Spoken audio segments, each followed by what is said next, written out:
छात्र सबसे अच्छी बात क्या कह रहे थे कि आप सीबीआई इंक्वायरी कर दीजिए, और सीबीआई इंक्वायरी यदि होगी तो जो जेन्युइन विद्यार्थी हैं उनके ऊपर कोई कार्रवाई नहीं होगी, और जो पैरवी से, पैगाम से, पैसे पे, भ्रष्टाचार के बल पर नौकरी पाए हैं वो सभी सलाखों के पीछे होंगे, उनकी नौकरी जाएगी। तो राज्य सरकार ने क्या रास्ता अख्तियार किया? राज्य सरकार ने छात्रों को गुमराह करने और उनकी क्रेडिबिलिटी को खत्म करने के लिए एक कैबिनेट से डिसीजन ले दिया। कैबिनेट इसके लिए सक्षम ही नहीं है। जिस संस्था ने एग्जाम लिया है, जेपीएससी ने यदि एग्जाम लिया है, तो जेपीएससी का चेयरमैन, उसकी पूरी बोर्ड ही इस एग्जाम को कैंसिल कर सकते थे,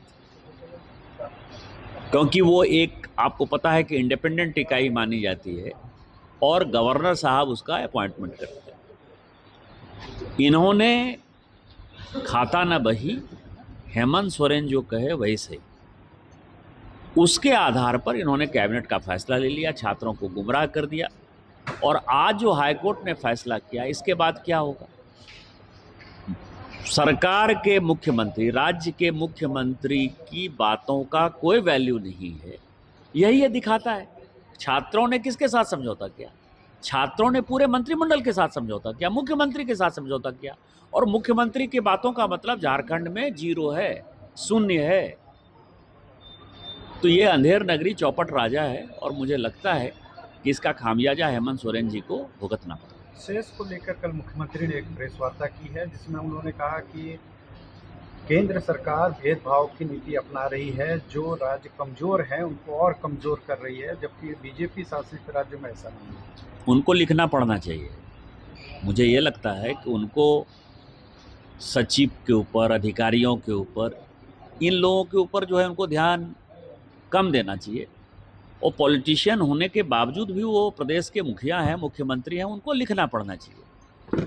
अब आप समझिए कि माइंस जो है, आज की डेट में कोयला यदि कहीं सबसे ज़्यादा निकलता है तो उड़ीसा में निकलता है, उड़ीसा के बाद छत्तीसगढ़ में निकलता है, और छत्तीसगढ़ के बाद वो झारखंड में निकलता है।